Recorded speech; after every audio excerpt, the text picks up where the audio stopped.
Hello. So today is December, I guess the 24th. It's the day before Christmas.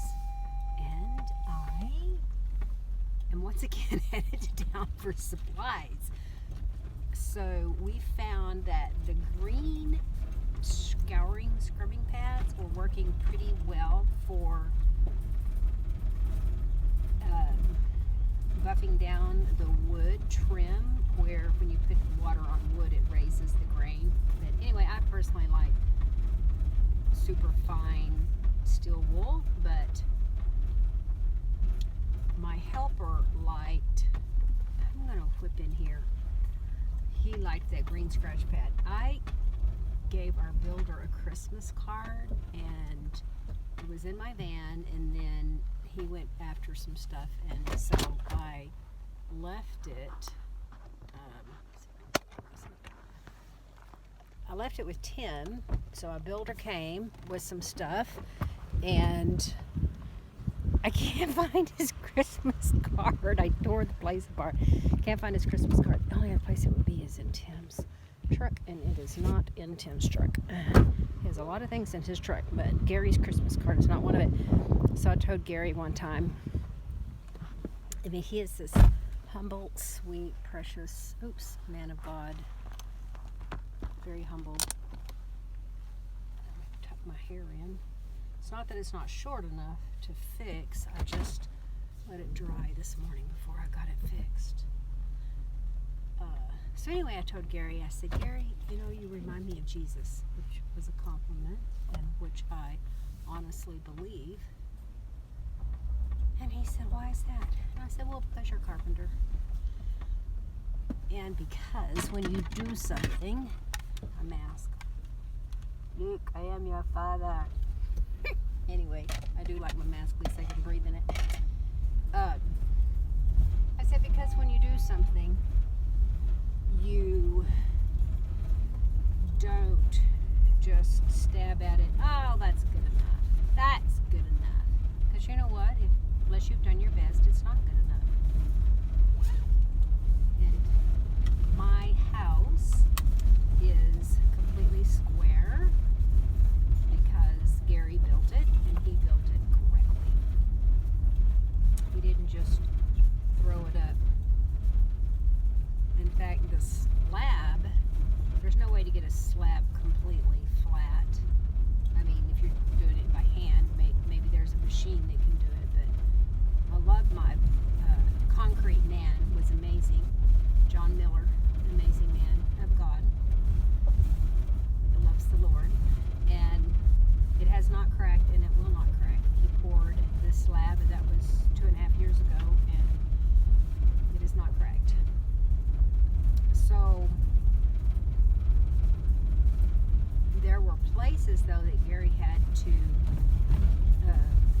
he was putting, so then we had metal. It's a barn dominium. If you haven't seen it, it's metal. So then Gary had to come in with 2x4s on the inside of this metal building, and there were places that were off because of this huge slab. So I remember, in fact, there's videos. Look, 2.5 years ago, look back on the YouTube channel and you'll see videos.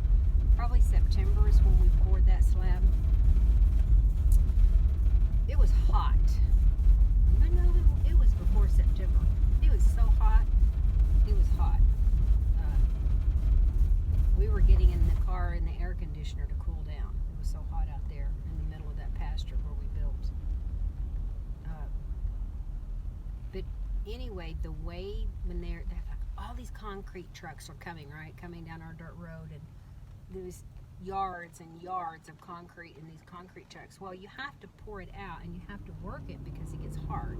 So here, my guy, John,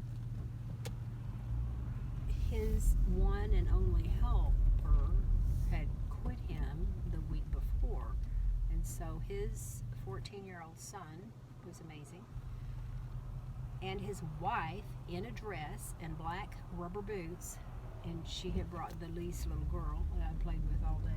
We'd run, get in the car, and turn the air conditioner on. It was so hot. There was no shade in the middle of this. At noon, there was no shade to get in the middle of this cow pasture. anyway, they worked that concrete. Well, when it shoots out of this huge concrete truck, it's got all this gravel in it. And I saw this gravel, and I'm like, how is this going to be a floor in my house? Because I don't understand these things. I'd never really watched anyone pour concrete. They got in there. Well, first, they were there really early, like at the crack of dawn, right? They were there because they had laid a bunch of rebar, but it really wasn't ready. Then they drove this rebar into the ground, and these rods that this rebar sticking up had to be a certain height off the ground, and they all needed to be the same height. You don't want a piece of rebar sticking, my dirty finger and painting. You don't want it sticking through your floor. And so, I'm trying to think of John's son's name. So they are rushing. This is a pretty big house,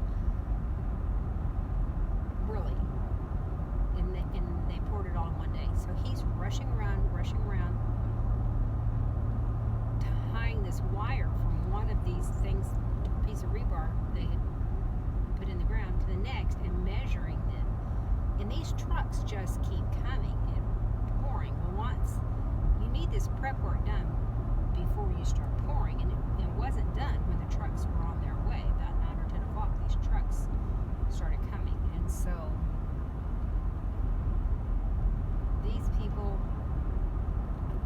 John is probably not much taller than me, and he's hard as a piece of leather. He's just like this little, like 10% body fat, right? He's just like this small piece of sinew, right?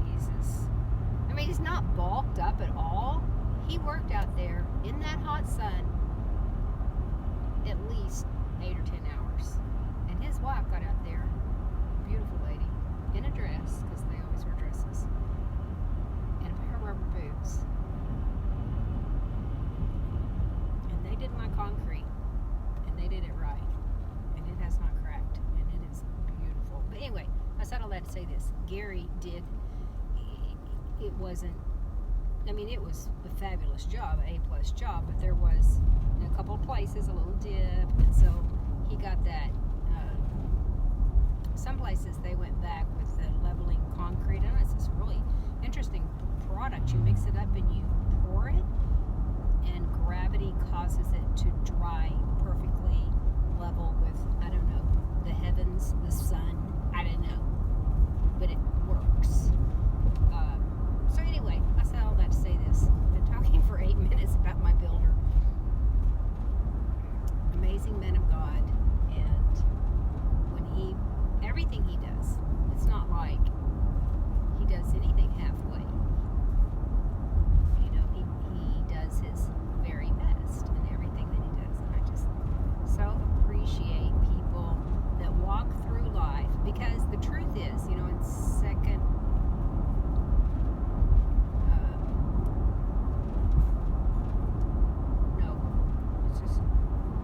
Colossians chapter 2. No, chapter 3. It says, it's in Colossians chapter 3, where it says, do everything that you do like you're doing it for the Lord, right? Because you will get a reward in heaven when you do something with the right attitude. I remember as a young mother, I heard this concept. I'm like, yeah, I believe that. You're going to get a reward for scrubbing toilets and making beds and folding laundry to the glory of God. You're going to get a reward in heaven for folding laundry if we do it with the right attitude, with the correct attitude, with this attitude of gratitude, right? And when we do things, and we're always doing our best, so that's what it says. Colossians 3:23, I think. Don't quote me on that. Read the whole chapter, it's great.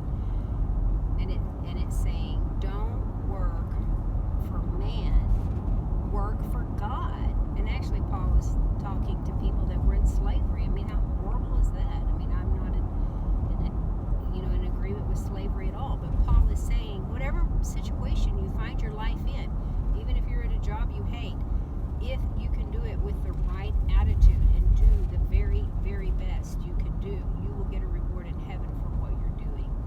And I loved that, because then I quit feeling like, oh, I'm just wasting my time folding clothes, or I'm just wasting my time making my bed. Oh, I'm just wasting my time. I'm not doing anything for God, doing dishes. Well, yes, you are. If the dishes need done, do dishes for the glory of God. What was the monk? It's on the tip of my tongue. And he wrote this book, and honestly, people would watch him do dishes or peel potatoes because he practiced. In fact, I think that was the name of the book, Practicing the Presence of God.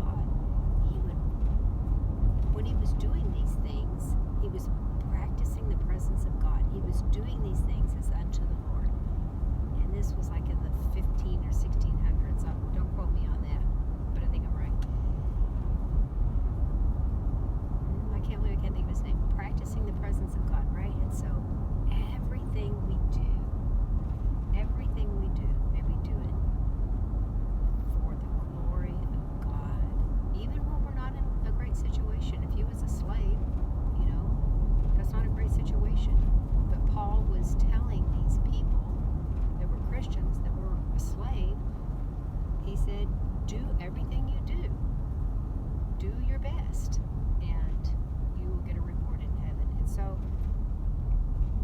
the thing about that is, when we get to heaven, of course, we live a literal life, but all our needs are met. But what are you going to have to give Jesus, right? What are you going to have? What are you going to have?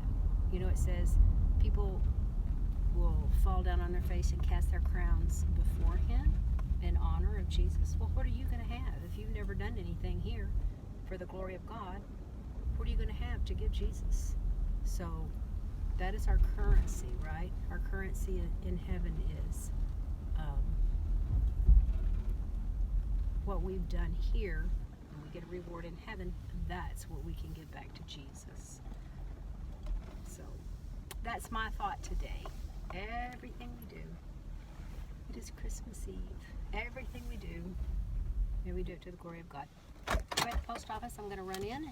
For 10 years, I carried mail every Christmas Eve, and my family was like, oh, why aren't you here? Oh, because of the delivering packages and making people happy on Christmas Eve. So, Merry Christmas Eve, everyone. Let the love of God shine through you. And I was going to say, let me pick up my phone and read that scripture, but I'm on my phone. Merry Christmas. Got my beautiful new scarf on.